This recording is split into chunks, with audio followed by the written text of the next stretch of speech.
उससे पहले मैं ज़रा जानना चाहता हूं, हमारे साथ जावेद गफ्फारी हमारे दोस्त जुड़ गए हैं। जावेद, कैसे हैं आप? और दूसरे ये भी कि हमेशा मैं जब बातचीत आपकी देखता हूं, पाकिस्तान से अगर आप हैं और पाकिस्तान के नागरिक हैं, तो पाकिस्तान का नज़रिया जाहिर है आपके लिए इंपॉर्टेंस रखता है और उसकी वकालत आपको करनी चाहिए, उसमें कहीं कोई समस्या भी नहीं है। लेकिन कई बार हमको सच भी देखना चाहिए। क्या तहरीके तालिबान पाकिस्तान एक बहुत बड़ा डरावना सच इस समय पाकिस्तान के लिए, इंसानियत के लिए, मानवता के लिए दिखाई दे रहा है आपको? तहरीके तालिबान पाकिस्तान ने पाकिस्तान के अंदर बहुत ज्यादा एक तरह से टेररिज्म फैलाई, बहुत ज्यादा जुल्म किए, बहुत ज्यादा जबर किए। लेकिन पहले आपको याद है हमने तालिबान अफगानिस्तान के हवाले से भी यही कहा था कि हम अमन चाहते हैं, इसलिए उसको सपोर्ट किया अगर किया तो। अब पाकिस्तान तहरीके तालिबान के साथ अगर हम समझौता करने लगे हैं, हमारे वजीर आजम क्योंकि एक दानिशमंद वजीर आजम है, क्योंकि एक इंटरनेशनल सेलिब्रिटी है, क्योंकि वो इंटरनेशनल चैनल्स को भी इंटरव्यू देते रहते हैं, आप लोगों को इससे मसला नहीं होना चाहिए कि पाकिस्तान का मसाइल का हल कैसे करना है। वो वजीर आजम है, he is chief executive of Pakistan, not Indian. क्योंकि इंडियन नरेंद्र मोदी तो शायद मुझे नहीं याद किसी कभी जिंदगी में इंटरनेशनल चैनल को इंटरव्यू दिया हो, क्योंकि उन्हें अल्लाह की मेहरबानी से इतनी दानिश नहीं है उनके अंदर।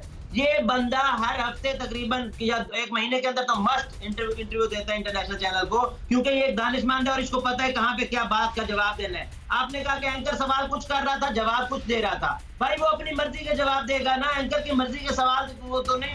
आप भी मेरे साथ यही करते हैं, आप भी मेरे साथ यही करते हैं। मैं पूछता कुछ हूँ, आप बताते कुछ हूँ जावेद गफ्फारी। लेकिन अब मैं थोड़ा सा मैं आपको करेक्ट कर दूं, मैं आपको करेक्ट कर दूं। जावेद गफ्फारी एक ग्लोबली कनेक्टेड वर्ल्ड है और यहाँ पर आप मेरे साथ बैठकर कोई बात कह रहे हैं तो दुनिया के किसी भी कोने में बैठा हुआ को सुन सकता है। प्रधानमंत्री यहाँ हमारे कुछ कहते हैं तो दुनिया के दूसरे कोनों में उसकी गूंज सुनाई देती है। और एक बात और, नहीं आपकी निगाह में देखिए, आपने जो चश्मा लगाया हुआ है जावेद गफ्फारी, आपने जावेद गफ्फारी मेरी बात सुनिए, आपने अपनी बात कह ली है।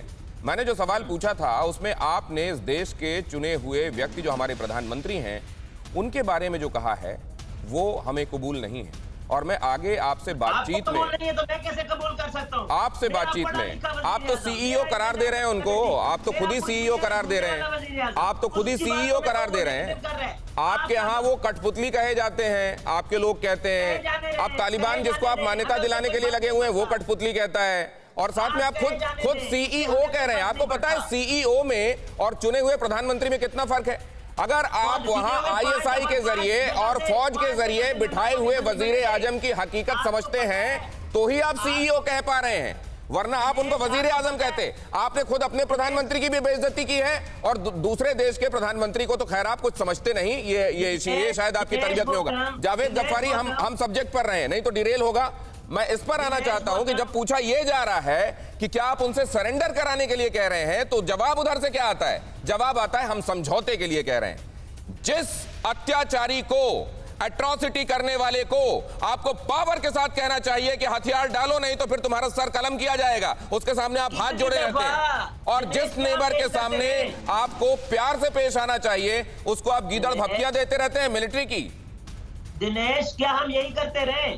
लड़ते रहे, उनके भी मारते रहे, अपने भी मारते रहे। अरे तो सही जगह लड़िए ना, शक्ति का प्रयोग सही जगह कीजिए। जहां डरना चाहिए या मित्रवत रहना चाहिए वहां आप आंखें दिखाते हैं, वहां आंखें दिखाते हैं। नहीं, ये दानिशमंदी है। आपको क्या लगता है सांप के आगे हाथ जोड़कर आप ऐसे ऐसे विनती करेंगे कि मत काटना मत काटना, और वो छोड़ देगा काटना आपको? करते रहिए आप ये समझौते की उम्मीदें मैं आज लिख के दे रहा हूं। क्या करेगा? ब्रिगेडियर विनोद दत्ता के पास जाता हूं। ब्रिगेडियर विनोद दत्ता, ये लाख अपने जेस्चर, पोस्चरिंग और अपने वर्ड्स में दिखा लें कि नहीं हम आपसे बिल्कुल भी दुश्मनी नहीं चाहते, क्या करेगा तहरीके तालिबान पाकिस्तान? क्या मान जाएगा इससे?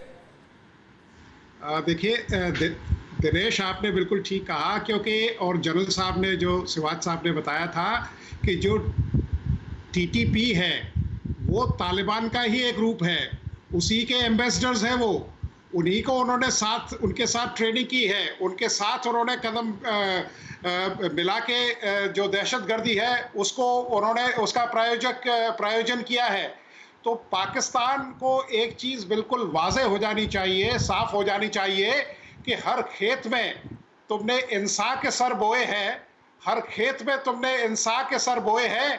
अब खेत जब लहू उगल रहा है तो हैरानी क्यों? क्योंकि ये तो पाकिस्तान को मालूम था कि जिस तरह से दहशतगर्दी को आप बढ़ावा दे रहे हैं, जिस तरह से आप इंसानियत का कत्ल कर रहे हैं, जिस तरह से आपने अफगानिस्तान में तालिबान की सरकार को, वहां आपके आईएसआई के सरबराह जाते हैं, वो वहां की जो हुकूमत है उसमें देखिए आज तक समन्वय नहीं हो पाया है, उसमें आज तक कोऑर्डिनेशन नहीं हो पाया है, मुल्ला बरादर का पता नहीं चल रहा है। तो यहाँ जिस तरह से आप देखिए पंजशीर का जो ऑपरेशन हुआ था, वो खुद उस ऑपरेशन को उसकी रहनुमाई कर रहे थे। तो जहाँ इस तरह की चीज है, मैं तो पाकिस्तान के जो सरबराह है मियां इमरान खान न्याजी, उनको यही कहना चाहता हूं। एक बात का भी इस्तेमाल किया गया, मैं बाकी चीजों में से इसको निकालना चाहूंगा जो जावेद गफ्फारी ने कहा कि प्रूडेंस यही कहता है, दानिश तरीका यही कहता है कि ऐसे जो जो जो चरमपंथी लोग हैं, जो मिलिटेंट्स हैं, जो रेडिकल सोच के लोग हैं, उनसे कम से कम इंटरव्यू के दौरान आप गर्मी क्यों दिखाएं। आपको जो करना है आप करेंगे ही वो, लेकिन इंटरव्यू के समय आपको डिप्लोमेटिक होकर बातें अपनी कहनी ही पड़ेंगी। क्या यहां डिप्लोमेटिक तरीके से बात कही गई थी या इसमें कायरता की और सरेंडर की झलक मिल रही है? मैं आपसे जानने के लिए आऊंगा। मैंने दोनों ही बातें कही हैं, मुस्कुराइए नहीं। आपने जो कहा है वो भी पूछा है और जो दूसरा नजरिया हो सकता है वो भी पूछा है जावेद गफ्फारी, और आपको सिक्के के दोनों पहलू कबूल होने चाहिए। मैं आगे आपको यह बता दूं, खबर अहम है और उसके बाद आता हूं इस चर्चा पर। टीटीपी ने इमरान सरकार को दिया 3 हफ्ते का अल्टीमेटम। टीटीपी ने 3 हफ्तों के लिए सीज फायर का किया ऐलान।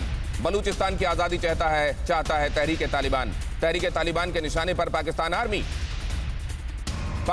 आर्मी खुद बाजवा को आकर सामने यह कहना पड़ा था कि हमारे जो सिक्योरिटी पर्सनल हैं उनमें से करीब 70 लोग, ये करीब आपको 25 दिन 30 दिन पहले की बात बता रहा हूं मैं, जब ये बात खुद कबूली थी बाजवा ने आकर कि तालिबान के आने के बाद तहरीक तालिबान पाकिस्तान के हमले तेज हो गए हैं और हमारे 60 से ज्यादा सिक्योरिटी पर्सनल की जान गई है इसमें।